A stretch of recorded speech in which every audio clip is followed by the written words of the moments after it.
Um dia foi a eternidade que você pediu ao seu Deus. Mas seu Deus de infinita bondade e sabedoria lhe deu 1 semana e meia, quase 12 dias. A felicidade é coisa estranha. Temos um guarda-roupa cheio e saímos com roupas de outra estação.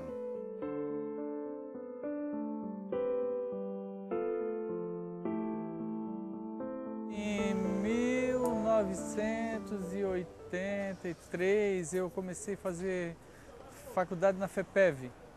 Aí eu morava no Paraná, já escrevia, né? Bastante, muito tempo escrevia. E eu comecei a ler algumas coisas do Bento na parede da universidade. Algumas, quer dizer, é natural que muita gente escreva, mas o que me chamou a atenção na realidade foi a poesia dele. Aí assim foi, eu fui perseguindo o Bento na realidade. Aí eu lembro que tinha um baile da vila, aí falaram aquele lá que é o Bento poeta. E eu fui atrás dele, comecei a conversar e é o que eu me lembro. E assim, tinha aqueles movimentos literários, varal literário, eu lembro, que a gente começou a fazer na Univale. A janela, né, que ainda existe hoje, a janela literária, não existe? O que eu me lembro do Bento, né, nós começávamos a conversar, começávamos a ter um diálogo, e daqui a pouco aquilo ia se aprofundando, ele ia cutucando todo mundo, como eu já falei, e assim, daqui a pouco ele pegava um guardanapo, pegava uma folhinha lá embaixo do caderno, e daqui a pouco começava a escrever.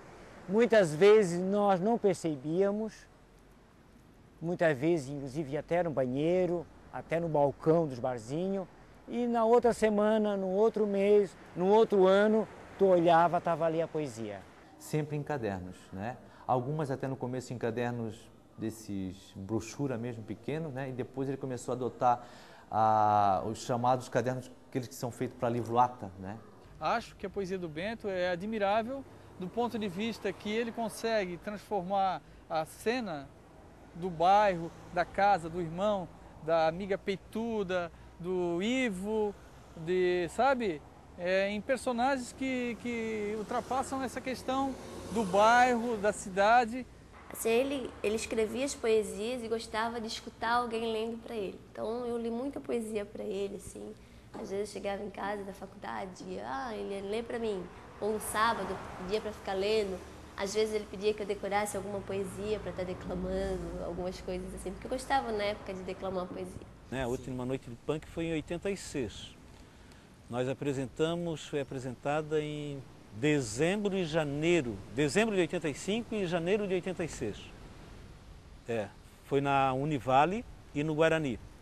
E nós saímos na rua para fazer propaganda da peça, sabe? Todos vestidos a caráter, como mortos-vivos, unha preta, de capa, uma coisa louca, assim, pela Hercílio Luz, transformados, sabe?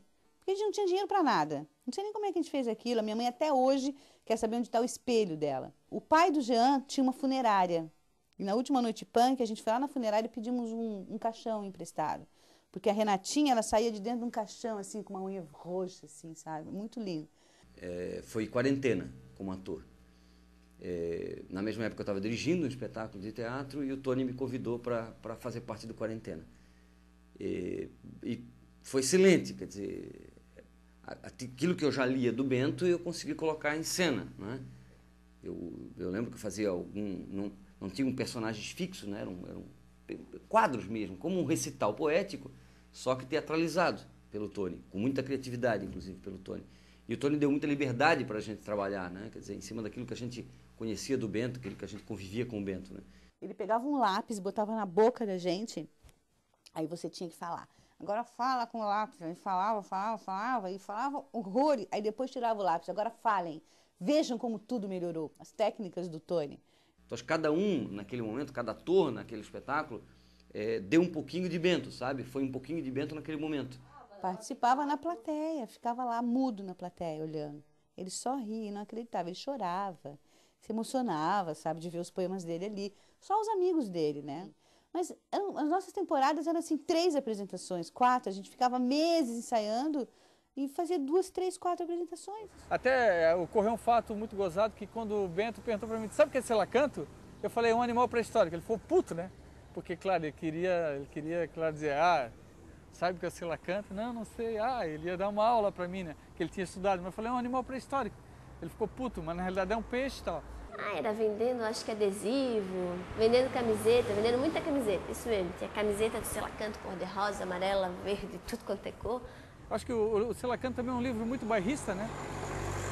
Porque, na realidade, quem apresenta a minha poesia é o Marcos Conde Reis, que é um poeta de Itajaí, radicado no Rio, e a Liane dos Santos, que é uma poeta de Itajaí, radicada no Rio. Que a Liane está viva ainda, é amiga da gente e tal, uma grande poeta de Itajaí.